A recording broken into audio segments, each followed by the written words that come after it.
Agora, na União FM, Papo de Mercado com Larissa Brito.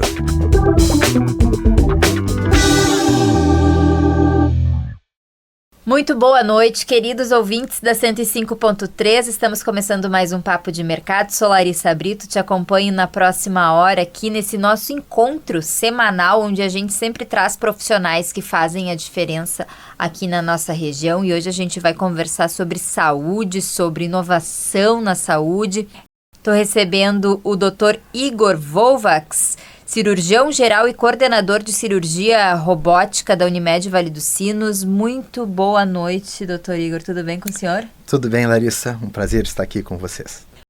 Doutor, a gente já estava conversando um pouquinho antes, falando, sobre cirurgia robótica, que é uma coisa que muitas pessoas desconhecem. E antes da gente entrar nessa área da cirurgia robótica, eu gostaria de conhecer um pouquinho mais do Dr. Igor, Como que começou essa jornada do senhor na medicina? A gente sabe que a medicina é um sonho para muitas pessoas, Muitas pessoas buscam essa carreira. Como que começou? Como que foi o começo? Essa vontade vinha desde criança? Como que é o início dessa história? Pois é. Na verdade, assim, sim, eu sempre gostei muito de biologia, da parte de humanas, e antes, em 1983, 84, nós acabamos fazendo até um curso para piloto, para aviação. Era o nosso interesse também, a área da aviação, então nós chegamos a fazer toda a preparação para entrar na Varig. E aí passei no vestibular para medicina. Comecei a medicina o primeiro ano e... Que ano, desculpa? Em 84. 84. E aí então decidi que não, ia esperar um pouquinho para entrar então na aviação mais tarde, se fosse o caso. Mas de lá para em diante só foi medicina, Aí a gente começou a acompanhar alguns colegas cirurgiões na época e com isso só foi aumentando nossa vontade de sermos médicos e cirurgiões, Bom, o senhor é cirurgião geral e do aparelho digestivo, Sempre foi essa a especialidade do senhor, ou o senhor teve durante a trajetória alguma mudança de rota? Sempre quis isso? Como que foi? Na verdade, o ideal realmente quando o colega entra para a medicina é ficar aberto a outras oportunidades e possibilidades. Mas a gente, por causa da anatomia, foi sempre indo em direção da área cirúrgica, Então a gente começou sempre querendo a cirurgia e foi assim até o final da faculdade. Quando a gente entrou, daí fez a prova para residência, fizemos a residência no Hospital de Clínicas, eu sou formado pela Universidade Federal do Rio Grande do Sul, e lá a gente entrou para a cirurgia geral, que era a especialidade necessária para se entrar em outras especialidades, se fosse o caso. Mas fiquei na cirurgia geral mesmo por achar aquela área mais interessante para mim. E há quanto tempo que o senhor começou a flertar com a cirurgia robótica? Como que isso chegou na carreira do senhor? Porque pra gente é algo novo, mas é algo que já vem sendo explanado há mais tempo, Como que foi esse processo? Quando eu entrei para a cirurgia na residência, era o período de transição da cirurgia geral em termos de uma nova técnica cirúrgica, que era a cirurgia videolaparoscópica. Então, até 91... Pode explicar para a gente um pouquinho o que é essa cirurgia? Então, até 1991, nós chegamos no ápice do que seria a cirurgia aberta, a cirurgia tradicional, onde o cirurgião...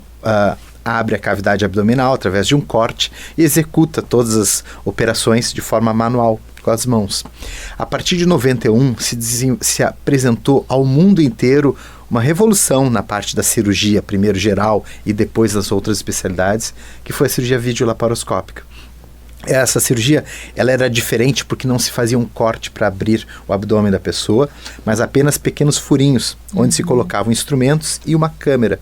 E através dessa câmera e dos instrumentos lá dentro, se fazia o mesmo procedimento da cirurgia aberta, só que com resultados muito melhores. Então a vídeo começou em 1991, na época em que nós estávamos na residência ali. E ali nós começamos junto com os colegas do Hospital de Clínicas, a realizar procedimentos videolaparoscópicos. Primeiro vesícula, videolaparoscópica, depois cirurgias de hérnia inguinal, hérnia ventral e todos os outros procedimentos. Então isso já despertou para a gente um interesse novo, porque a cirurgia aberta ela tinha chegado no seu ápice, ela não tinha mais aonde melhorar para o paciente, mas a cirurgia videolaparoscópica zerou tudo. Trouxe uma melhor adaptação do paciente ao pós-operatório. A recuperação era mais rápida, toda né? a vida. Por exemplo, a cirurgia de vesícula, quando era feita por cirurgia aberta, o paciente ficava internado de 3 a 5 dias. Hoje, uma cirurgia videolaparoscópica, a pessoa não fica internada. Ela faz a cirurgia de manhã e de tarde pode ir para casa. O senhor está falando isso, eu estou me remetendo aqui ao que aconteceu lá na minha casa. Minha avó fez a cirurgia aberta de vesícula Pois e realmente ficou internada no hospital. E aí o meu avô, marido dela, já conseguiu fazer esse outro modelo de cirurgia e foi embora no mesmo dia mesmo, já estando com uma idade mais avançada, Exatamente. né? Então a gente percebe realmente uma evolução. Provavelmente as pessoas devem estar lembrando também de casos assim, Com né? certeza, com certeza. Então a videolaparoscopia, ela revolucionou a cirurgia. Foi um grande marco para a cirurgia do final do século, início do século XXI. Paralelo a isso, foi se desenvolvendo nos Estados Unidos a ideia de robotizar essa cirurgia videolaparoscópica, ou seja, colocar um robô entre o paciente e o cirurgião. E esse objetivo era claro, era tornar os procedimentos mais seguros e mais precisos. E a gente só consegue isso quando a gente tira os movimentos imprecisos das mãos, né, colocando um instrumento robótico, né. Então, nos Estados Unidos começou a se desenvolver a partir de 1998 e só foi num crescendo. Então, nós já temos hoje, há 25 anos, cirurgia robótica nos Estados Unidos. Bastante tempo, Bastante né? A gente tempo. acha que é algo que começou ontem, né? Exatamente. E quando a gente pensa em bastante tempo, é aprimorando, né, doutor? É tornando isso cada vez mais seguro. Existe resistência das pessoas, assim, quando chegam no consultório, fazer uma cirurgia robótica. Mas como assim cirurgia robótica? Infelizmente, assim, ainda tem muita desinformação, né, por parte das pessoas. Muitas nem conhecem a ideia, o porquê do método, né? Mas à medida que vai passando o tempo, agora, por exemplo, há 3 anos atrás, há 4 anos atrás, o estado do Rio Grande do Sul só tinha 2 robôs. Hoje nós temos 8 robôs no estado do Rio Grande do Sul. Então, isso já está começando a difundir de que realmente é um procedimento que pode ser realizado próximo e com ótimos resultados, né? E em que tipo de cirurgia pode-se fazer a utilização dos robôs? Existem vários tipos de robôs. Os autorizados para cirurgia de especialidades feitas a cirurgia geral, como por exemplo urologia, ginecologia, cirurgia oncológica, que é a cirurgia que trata de tumores, né, tanto abdominais quanto torácicos, cirurgia torácica, cirurgia plástica, todas essas podem ser realizadas por alguns robôs específicos. O mais difundido deles é o Da Vinci, né, que é um robô da empresa Intuitive norte-americana.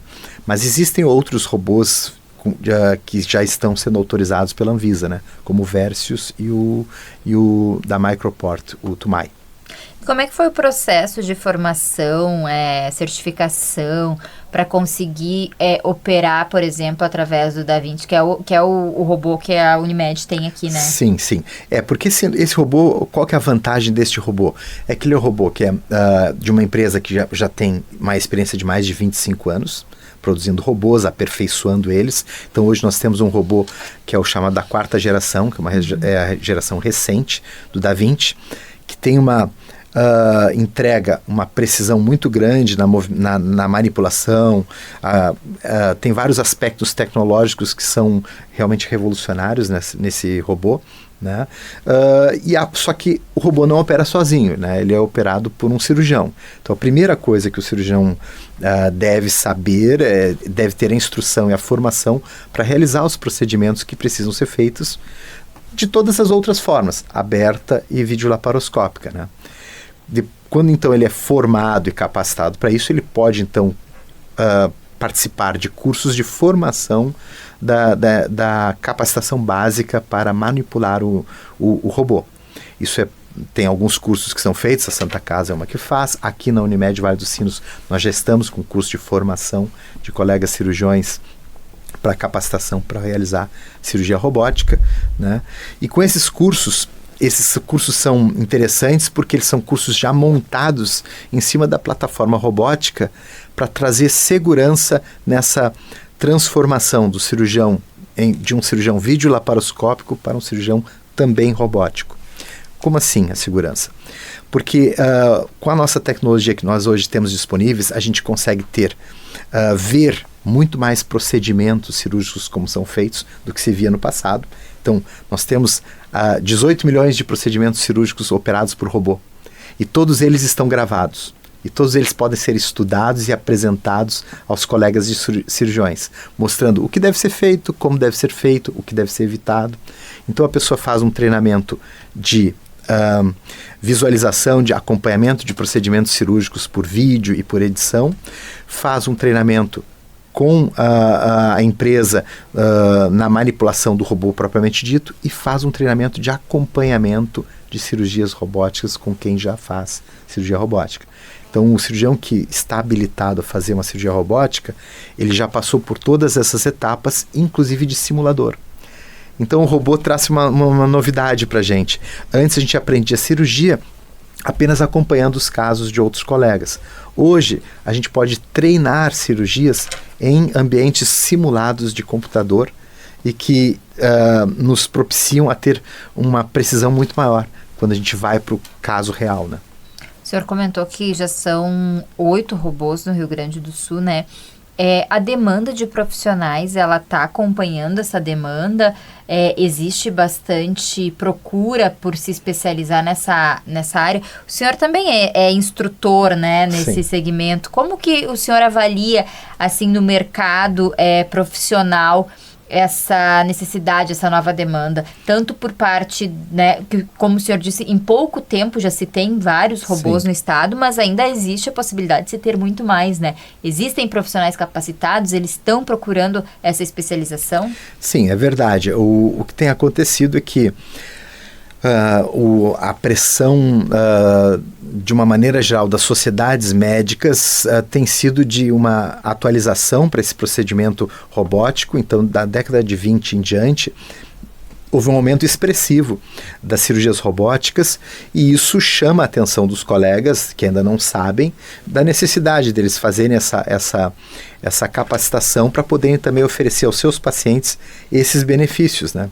Então, sim, é uma demanda crescente, já existe, então, essas plataformas disponíveis, os colegas estão marcando, estão fazendo procedimentos e estão aprendendo cada vez mais a como utilizar esse robô para o paciente, né?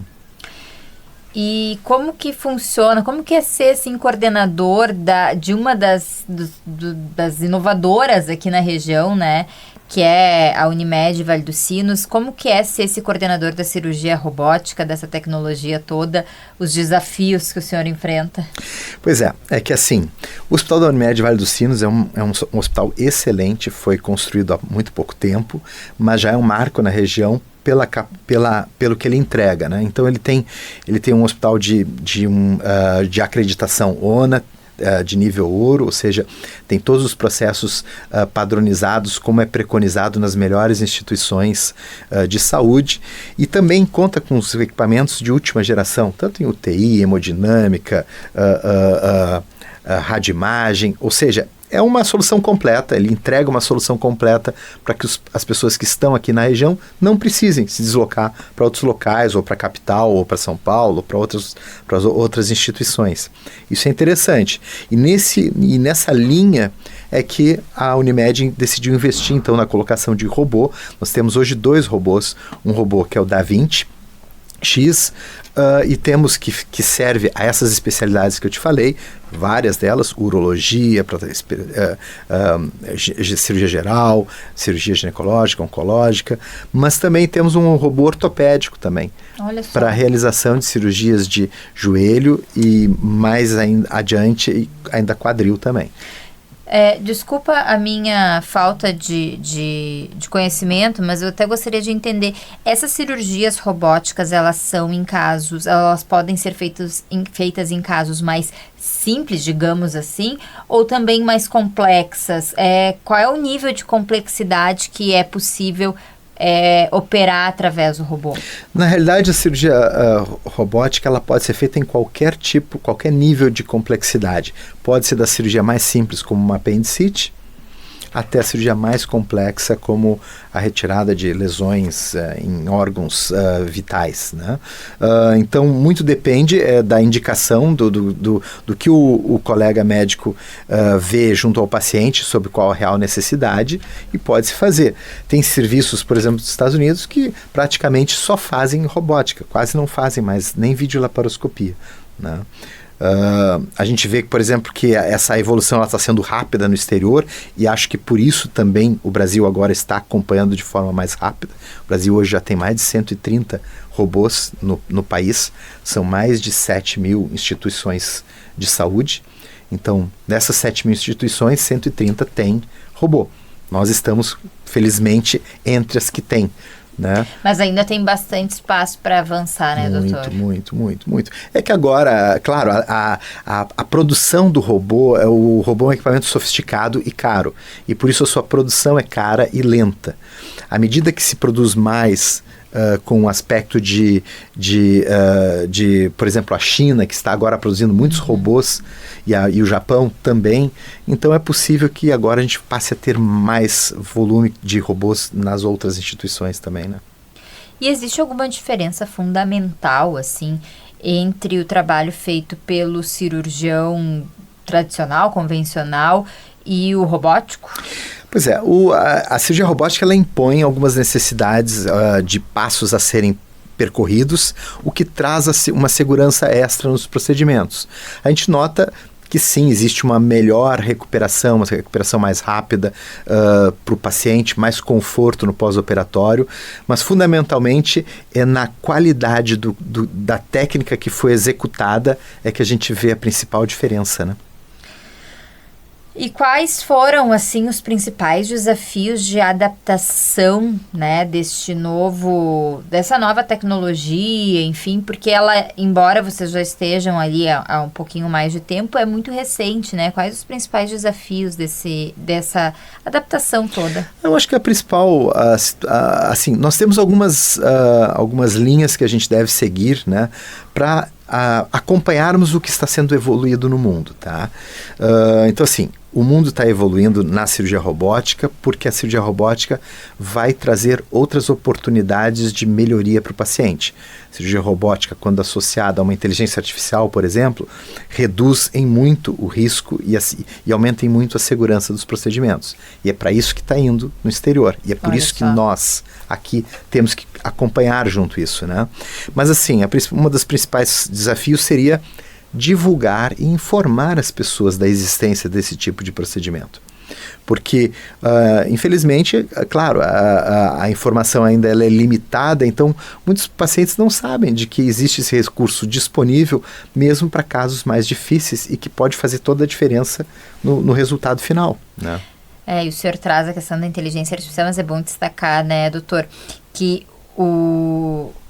a cirurgia robótica, o robô, ele é uma espécie de ferramenta, mas o cirurgião está ali ainda, né? O cirurgião segue fazendo seu trabalho. Não é só o robô que está ali, né, doutor? Não é só o robô que está ali, mas tanto é que o que o robô ajuda?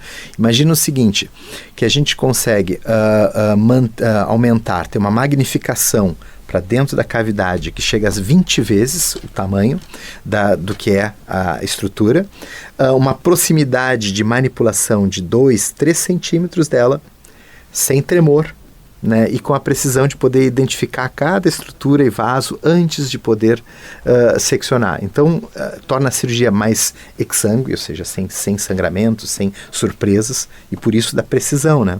Então, o robô ele traz esse tipo de facilidade para o cirurgião.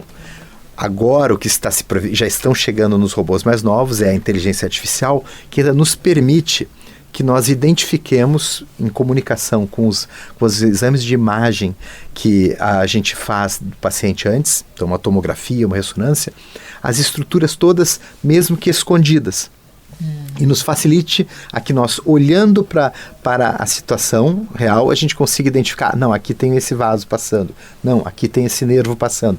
Então, nos dá um mapa, um GPS dentro do abdômen da pessoa para evitar problemas e para conseguir chegar ao objetivo do procedimento. Então, é nesse sentido que está sendo utilizada a inteligência artificial, como um apoio à a que se torne mais segura a cirurgia. Mas quem realiza, sim, é o cirurgião, e por isso ele tem que ser habilitado e saber fazer o procedimento das outras formas também. Hoje, qual é a campeã das cirurgias, assim, qual é o procedimento campeão que o senhor mais faz utilizando as ferramentas da robótica? Para a cirurgia geral, os dois procedimentos os 3 procedimentos mais realizados são a bariátrica. Sim, a bariátrica ela é interessante porque você imagina que numa parede que tem 10, 12 centímetros de tecido adiposo e mais músculo, e numa pinça videolaparoscópica que tem 30 centímetros, significa que apenas 15 estão dentro do abdômen. Então, a dificuldade do cirurgião em fazer os procedimentos abdominais de uma forma segura, ela fica muito evidente quando a gente compara com o robô, em que com o robô nós conseguimos manipular com as pinças até onde a gente precisa, sem esforço algum, né? Então, a bariátrica é uma das mais realizadas por robótica. Outro procedimento muito realizado por robótica, hérnias inguinais e hérnias... O que é hérnia inguinal? Explica as hérnias pra gente, doutor, que eu não sei. Não, é que a hérnia é uma situação onde você tem um pertuito por onde passa uma estrutura que não deveria passar ali. Então, hérnias na virilha são muito, muito frequentes em homens. Um homem em cada 5 vai desenvolver ela ao longo da vida. Né? Bastante, né? Exatamente. E a tendência desse... Por quê? Porque quando a gente está dentro da barriga da nossa mãe, o nosso testículo, o testículo dos homens, fica dentro do abdômen. Quando o nenê nasce, esse testículo passa pela parede da região inguinal e vai para a bolsa escrotal. Ele desce porque a produção de espermatozoides precisa que haja uma temperatura 1 grau abaixo da corporal para que seja feita. Então ele tem que sair do abdômen, não pode ficar perto do corpo. Então, mas ele fica daí ligado a um ducto deferente, que é o ducto que quando os urologistas querem fazer vasectomias tem que seccionar, né? E passa por esse anel que se fecha. Em alguns homens esse anel permanece aberto ou abre, e aí permite a passagem de conteúdo abdominal, inclusive alça de intestino, por aquela área. Para evitar isso, o que tem que se fazer é uma correção cirúrgica dessa região. Então, as hérnias inguinais podem ser corrigidas de forma aberta, mas isso acarreta muita dor, desconforto e principalmente uma recuperação mais lenta.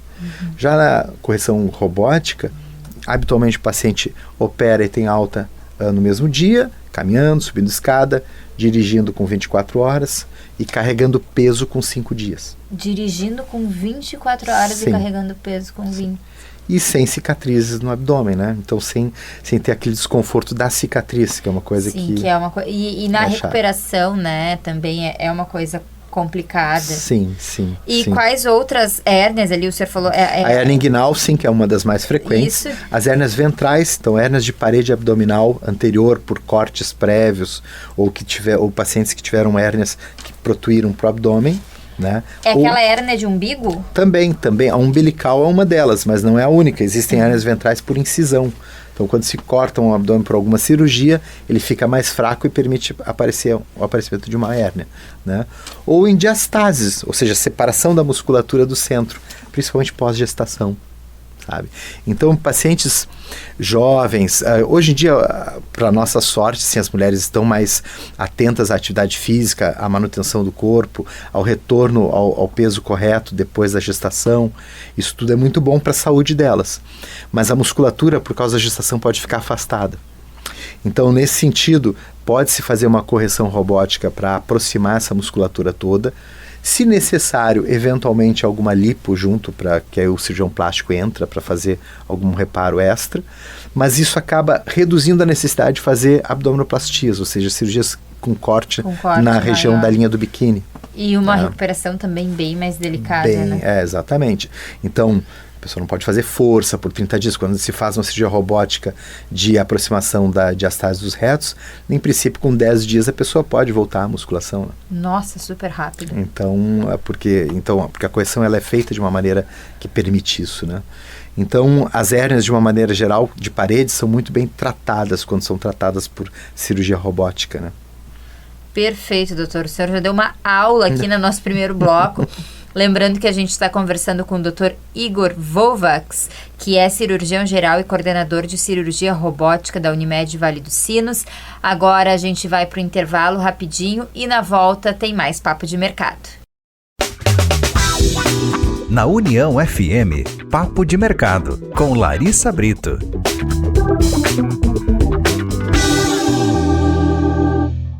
Estamos de volta com o Papo de Mercado na noite dessa segunda-feira. Hoje a gente está recebendo o Dr. Igor Volvax, que é cirurgião geral e coordenador de cirurgia robótica da Unimed do Vale dos Sinos. A gente conversou bastante no primeiro bloco sobre o que é a cirurgia robótica, como que ela funciona, sobre os profissionais que estão se especializando nessa área. Quem pegou a conversa pela metade, quer acompanhar desde o início, e depois vai ficar disponível no YouTube da Rádio União. A gente também está com transmissão por imagens lá e depois a conversa fica disponível na íntegra. Doutor, eu acho que vale a pena a gente destacar um pouco mais sobre as principais vantagens da cirurgia robótica para o paciente. A gente até estava conversando aqui no intervalo, né, entre recuperação, enfim, mas são várias vantagens, né, que o paciente tem com essa cirurgia robótica. É verdade, Larissa. Para o paciente existem várias vantagens, como o conforto, a recuperação precoce, o retorno precoce às atividades laborais, né, e físicas. Então, o indivíduo não precisa ficar fora, se afastar muito das suas atividades profissionais, né. E para o cirurgião, permite um leque maior de alternativas cirúrgicas, né. Então, por exemplo, quando a gente estava conversando sobre hérnias, a parede abdominal, com a cirurgia robótica, ela é totalmente acessível. Então a gente consegue realizar procedimentos pela parte interna da musculatura, trazendo a forma de volta ao seu padrão correto, que de outras maneiras não seria possível, né? Em que nós teríamos que fazer cirurgias abertas, com dor, com desconforto e com recuperação mais lenta. Então sim, ela nos permitiu não só dar um conforto ao paciente, mas também nos permitiu fazer procedimentos que levam a melhores resultados com menos dificuldades do que seria se nós fizéssemos de outra forma. E a gente pode dizer que ela é mais segura, que o risco de intercorrências talvez seja menor pela precisão?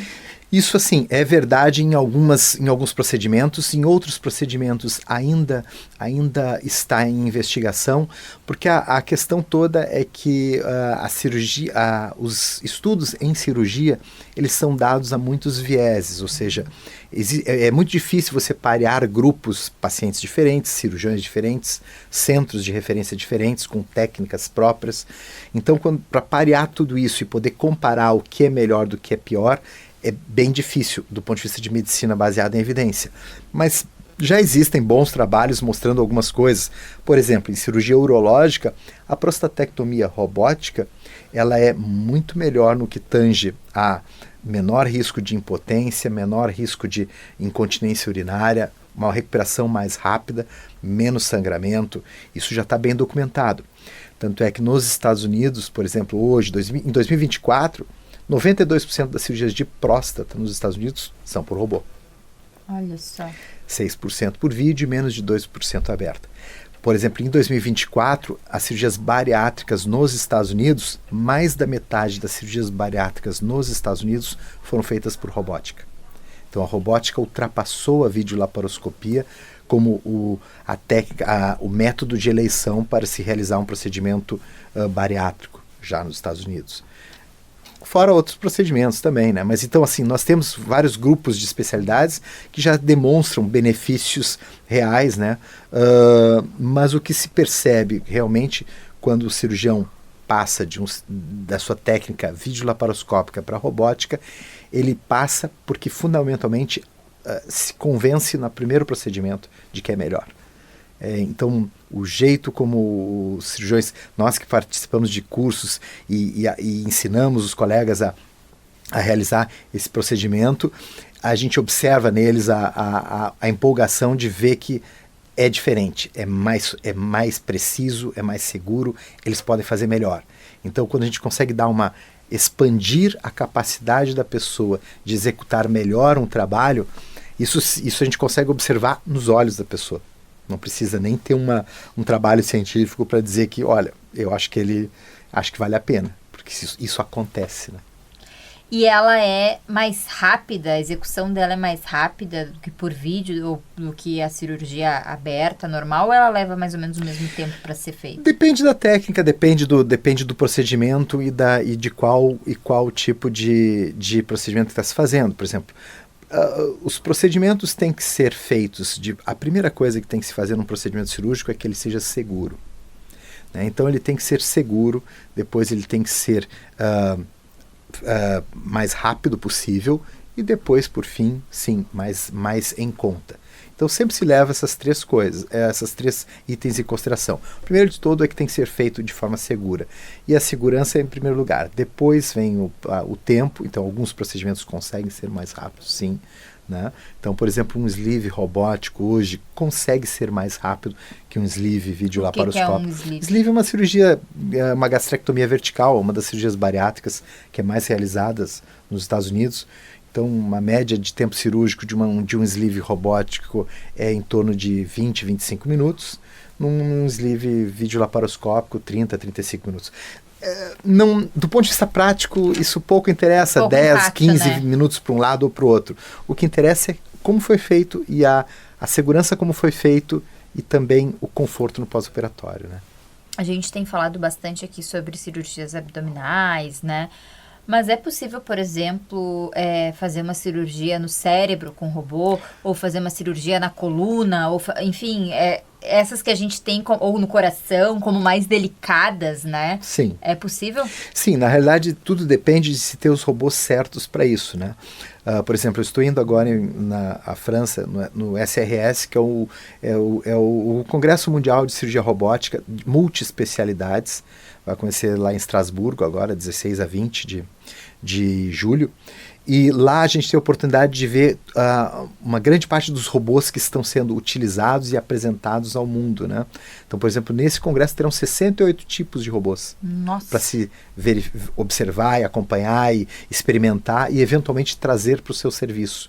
Então, no mundo hoje tem 280 robôs já apresentados, né? Mas esses 68 são os que já estão em uma fase comercial bem elevada. E que é aí para cada especialidade. Então, sim, nós temos robôs que fazem cirurgias em cérebro, que podem ser utilizados para fazer cirurgia em coluna ou para cirurgia cardíaca, mas que são específicos para isso. Então, tudo depende do tipo de robô que se tem no serviço. Aqui, no Vale dos Sinos, a gente tem um robô para ortopédica, que nos permite realizar procedimentos ortopédicos por via robótica. O Dr. Salvador é um dos colegas que realiza esse procedimento muito bem. Dá uma precisão, uma milimétrica, digamos assim, na feitura desse tipo de procedimento. E a medicina tem disso, né, doutor? Ela é milimétrica, exatamente, né? Exatamente. E também temos o Da Vinci, que nos permite a essas especialidades todas, né, geral, ginecológica, torácica, pediátrica, oncológica, realizar os seus procedimentos, urológica, realizar os seus procedimentos. Né? E tem alguma restrição, assim, determinado paciente não deve fazer a utilização da cirurgia robótica, ou em determinadas situações a gente não deve usar a cirurgia robótica? Não, em princípio, assim, o médico sempre leva em consideração o paciente e a sua patologia, a sua doença e a sua clínica, né? E a partir disso tenta encontrar a melhor solução possível. Então, a cirurgia robótica é uma solução possível e ela é ampla, ela realmente aumenta a gama de opções para se fazer o tratamento do paciente. Mas eventualmente, por exemplo, podem surgir situações em que não seja possível. Eu mesmo tive um paciente com 94 anos de idade, com uma hérnia inguinal encarcerada, com dor, e que cardiologicamente ele tinha insuficiência cardíaca que impedia a anestesia geral. Impedida a anestesia geral, não, tem que se fazer a técnica tradicional, aberta, com anestesia local, para que o paciente possa se recuperar de uma forma segura. O robô requer anestesia geral? Sim. Habitualmente nós temos que utilizar como a videolaparoscopia. A videolaparoscopia também só pode ser realizada com anestesia geral, né? Então, da mesma forma, a gente usa para o robô. Por que tem essa necessidade, doutor? Porque A cavidade abdominal, ela é uma cavidade virtual, ou seja, as alças de intestino, o fígado, o estômago, os rins, tudo está encostando um no outro e só ficam separados por uma pequena lâmina de líquido. Não existe uma cavidade de verdade. Para que a gente possa trabalhar nessas alças, no estômago, no fígado, no rim, etc., a gente tem que introduzir gás dentro do abdômen, para que o abdômen fique, então, com ar, com gás, na realidade CO2, né, abaixando as alças e liberando para que a gente possa ter espaço para trabalhar. E isso é feito com o gás, o CO2, e porque é feita essa distensão de pneumoperitônio, a gente precisa que seja feita por anestesia geral. Então não pode ser. O que também não é uma desvantagem, visto que a anestesia geral hoje é a anestesia mais segura de todas, né?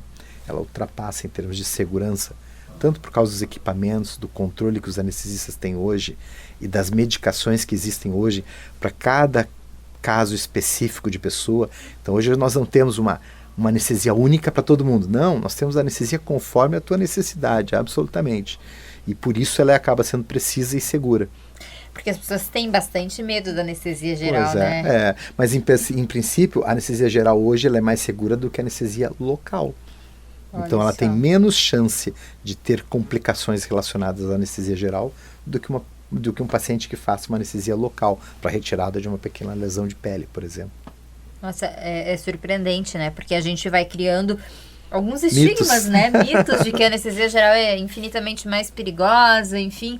E aí a gente realmente vai acreditando nisso e isso vai se reproduzindo. Por isso a importância de conversar com especialistas, pessoas que realmente sabem o que estão falando, o que estão fazendo e não acreditar em tudo que a gente ouve por aí, né, doutora? É que, por incrível que pareça, não foi só os telefones que melhoraram bastante com a tecnologia.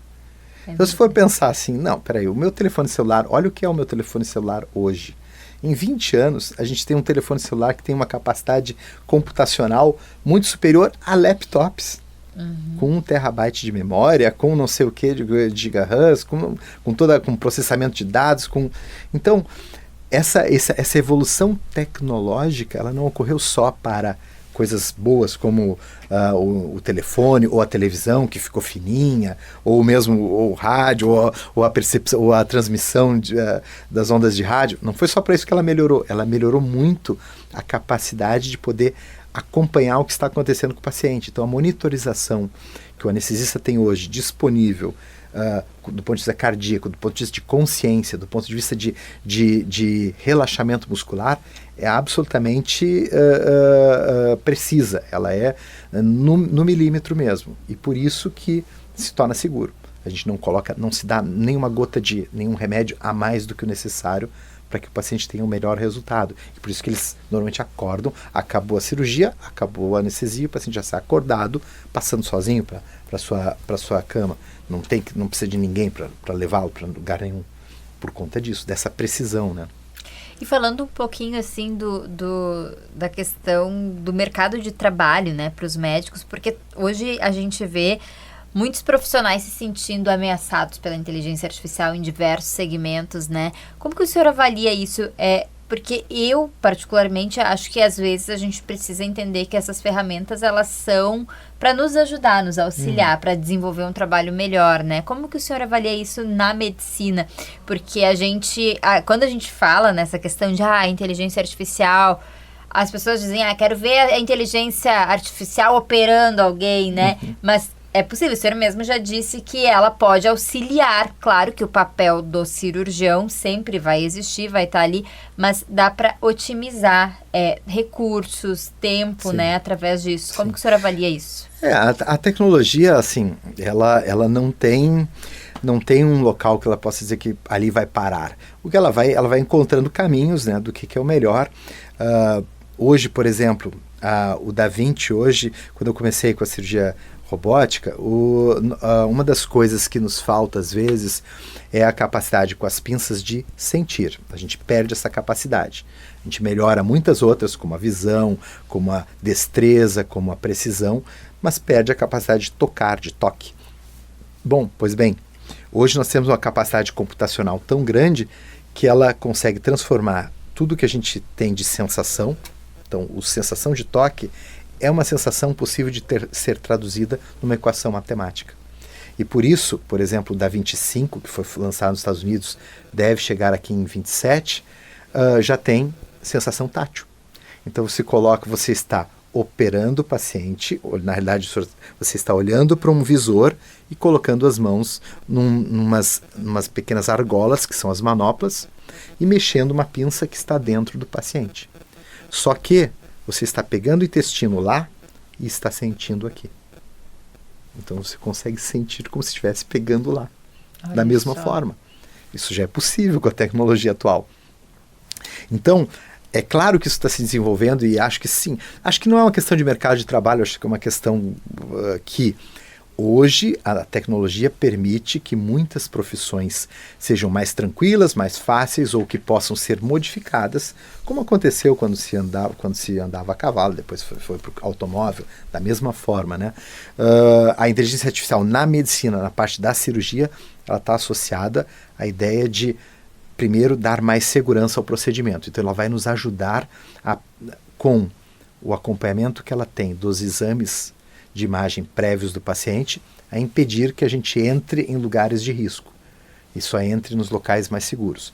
Esse é o caminho que está indo atual. A inteligência artificial na medicina como um todo, já faz parte do diagnóstico e possibilidade de tratamento de tumores. Então ela já consegue tentar, a partir do panorama geral do paciente, dar as melhores opções para o colega médico escolher qual o tratamento que deve ser feito naquele paciente para ter os melhores resultados. Né? Então isso também acontece. Já está produzindo, a inteligência artificial está produzindo uma série de medicações que demorariam muitos e muitos anos para serem feitas, né, para serem pesquisadas, porque eles conseguem, através de algoritmos, entender o resultado a longo prazo do que vai funcionar e do que não vai funcionar. E por isso tem guiado a indústria farmacêutica também na formulação de novos remédios para novos tratamentos. Então, assim, tem muita coisa boa vindo em relação à tecnologia, mas ela pode ser usada para o mal? Tudo pode. Esse é um problema que sim, de verdade pode acontecer. Eu espero que não, porque tem sido feito com certa parcimônia, né? Os governos e as instituições, elas têm tomado esse cuidado, né? E sempre nunca esquecendo que tratamento médico, ele inclui uma situação relacionada à confiança mesmo, né? E a questão humana, que acho que não pode ser substituída por uma máquina. Ninguém quer, na realidade, chegar talvez nem chegar numa loja e comprar, não ver um vendedor e comprar só o que quer e sair, talvez não seja a melhor forma de vender. O senhor traz um excelente exemplo, né? Às vezes a gente quer falar com um serviço, um suporte de algum serviço e só tem o robozinho ali para responder. E a gente sente falta do ser humano do outro lado, né? Então, exatamente. Isso num serviço aí de telefonia, sim, de TV a cabo. Imagina quando a gente fala de saúde, né? Exatamente. E a nossa saúde, exato, no caso. Então, essa discussão com um ser humano, acho que ainda vai ficar por um bom tempo ainda, até que se mude o conceito. Apenas se mudar o conceito da cultura mesmo, senão, acho que não. E quais são os principais riscos associados à cirurgia robótica? Tem esses riscos? Quais são os principais cuidados? O senhor trouxe ali a informação, né, de anestesia geral, de que alguns pacientes não têm essa indicação por conta da anestesia geral. Existe algum outro risco associado? Não, na realidade, assim, como todo método, assim, não existe risco zero para nada no mundo. Exato. Claro, a pessoa pode atravessar na rua, olhar para um lado e para o outro e ainda ser atropelada. Incrível. É um risco muito baixo, mas ele existe. Existe em Porto Alegre, existe em Novo Hamburgo, existe em todos os lugares. Mas, assim, a tendência com a tecnologia é que isso vá sendo minimizado. Então, os riscos próprios do robô são relacionados ao mau uso das pinças por si, de uma série de coisas que, então, por isso tem que haver esse treinamento. Então, claro, para poder fazer o uso das vantagens do robô e não ter os riscos de usá-lo mal, é necessário uma boa formação para a robótica. Então não adianta o colega saber cirurgia e estar formado e habilitado para fazer cirurgia e não tendo nenhum treinamento adequado no robô, entrar, sentar e tentar fazer no robô. Não vai conseguir. O senhor falou antes, assim, brevemente, mas gostaria de detalhar um pouco mais quais as principais diferenças do pós-operatório da cirurgia convencional para a cirurgia robótica. Acho que vale a pena a gente detalhar isso, porque são evidentes, né, doutor? Sim. Por exemplo, quando a gente faz uma videolaparoscopia, a gente introduz os trocáteres, que são esses pertuitos onde faz os buraquinhos para colocar as pinças. Bom, o que se vê pelo simulador é o seguinte, de que a cada 10 minutos o cirurgião usa em torno de 850 vezes a mão direita e 700 vezes a mão esquerda. São 850 batidinhas que o cirurgião faz na parede da pessoa a cada 10 minutos para tentar chegar na posição em que ele possa fazer as coisas. Bom, com o robô existe a tecnologia chamada de centro remoto, em que ao introduzir o trocáter, o robô não causa nenhuma batida. Ele apenas trabalha dentro circularmente. Então não há batidas na parede. E aí lá dentro, nosso punho faz todo o movimento como se fosse uma mão dentro. Então isso faz com que não haja essas batidinhas na parede. E isso causa, então, muito menos dor pós-operatória. Por isso que a recuperação neurante robótica ela é ainda mais rápida do que a vídeo, que é muito mais rápida que a aberta.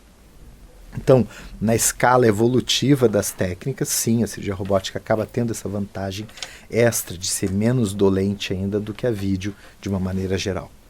Bom, quando a gente fala de saúde no Brasil, a gente vive dois mundos completamente diferentes, né?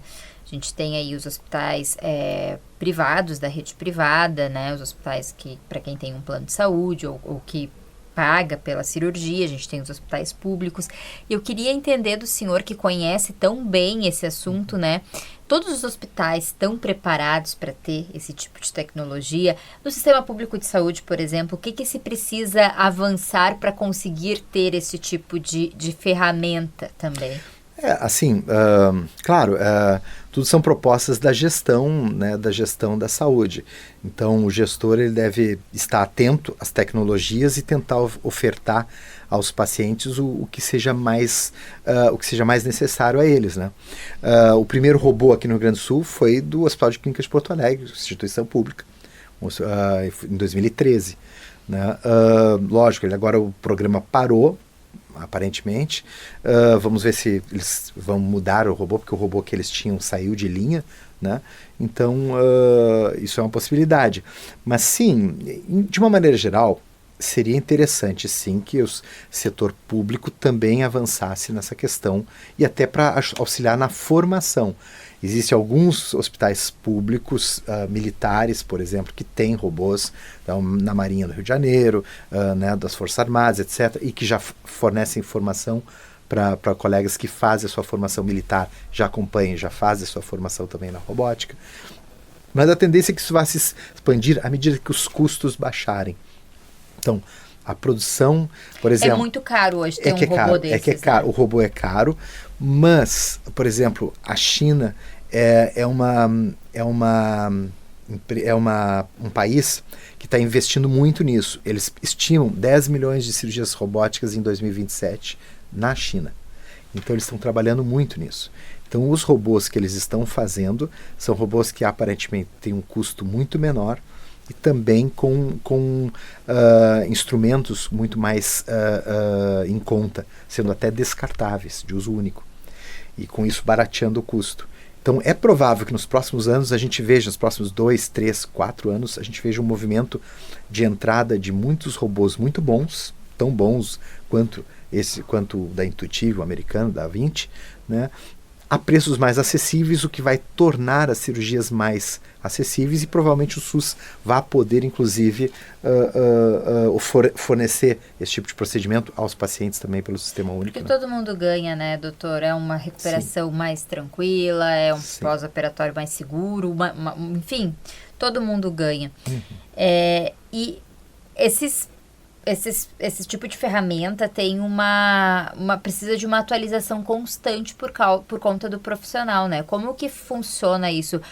Faz o treinamento, tá apto, ou precisa ficar fazendo certas retomadas, né, do conceito ao longo do tempo para poder acompanhar.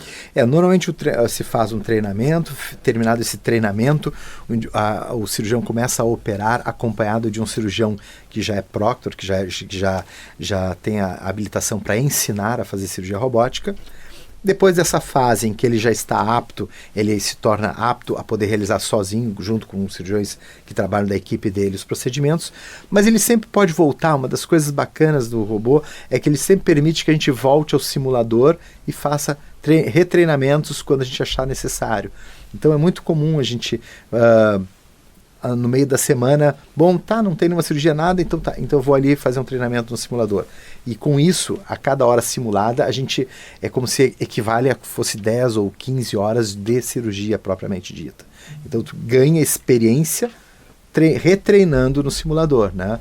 Lógico, também o acompanhamento dos congressos, indo aos congressos e vendo como é que tem se desenvolvido as técnicas cirúrgicas, como a gente teve agora no CIVAR, que é um simpósio internacional de muita relevância da Santa Casa. O Dr. De Carli era o coordenador do CIVAR, e lá a gente pôde acompanhar 24 cirurgias ao vivo, em que se pôde daí discutir técnicas e melhorar a capacidade de realizar os procedimentos de uma forma cada vez melhor, né? Bom, a gente está se encaminhando para a reta final aqui da nossa entrevista, lembrando que a gente está recebendo hoje o Dr. Igor Volvax Jr., cirurgião geral e coordenador de cirurgia robótica da Unimed Vale dos Sinos. Lá no consultório, quais são os principais receios, mitos que chegam quando o senhor fala em cirurgia robótica? Assim, o que o pessoal mais destaca que o senhor pode compartilhar com a gente aqui? A primeira coisa é que alguns pacientes realmente acham que não, mas é o senhor que vai fazer a cirurgia ou é o robô? Porque, sim, as pessoas pensam ainda naquele robô como um humanoide, como é o da Tesla, que está realmente fazendo coisas surpreendentes, né? Mas não, o robô é um instrumento que é acoplado ao paciente, enquanto a gente realiza de forma remota o procedimento, né? Então isso é o principal mito que as pessoas têm, né? A outra situação é de que se isso vai impactar muito ou não em ficar afastado muito tempo do serviço. Porque hoje, claramente, as pessoas não querem ficar fora nem da sua atividade profissional e nem da sua atividade física para a saúde, né? E aí, assim, é uma coisa que a gente mostra claramente a diferença quando se faz de um jeito que não é pela via robótica, em que isso tem uma demora maior, né? Bom, doutor, quem ficou interessado que daqui a pouco tem aí um procedimento que está adiando para fazer porque tem medo, porque estava inseguro, porque não sabia da possibilidade da cirurgia robótica, como que esse paciente pode encontrar o senhor? É só entrar em contato lá com a clínica, né? A gente tem nossa clínica lá em Porto Alegre, pelo telefone, o 3337-2566. Né? Que daí a secretária Miriam, nossa colaboradora ali, atende e daí pode já ver para marcar a consulta tranquilamente. O senhor atende em Porto Alegre, então? Isso, atendo lá e eu opero aqui e em Porto Alegre. Perfeito. Então, eu agradeço demais a presença do senhor aqui no Papo de Mercado nessa noite. Tenho certeza que muita gente, assim como eu, ficou surpresa e enfim, interessado, né? Daqui a pouco a gente tem ali aquele procedimento que a gente está adiando para fazer. E agora a gente vê uma nova possibilidade de uma recuperação mais rápida, né? Mais segura também, de certa forma. Então, eu agradeço muito a sua presença aqui no Papo de Mercado. Nós que agradecemos, foi um prazer estar aqui com vocês. A gente vai ficando por aqui, retomamos o Papo de Mercado na próxima segunda-feira, a partir das 8 da noite. Lembrando que eu também estou no ar todos os dias aqui na União FM, de segunda a sexta, das 4 às 5 com mulheres. E a gente se encontra. Tchau, tchau. Você ouviu Papo de Mercado, todas as segundas, das 8 às 9 da noite.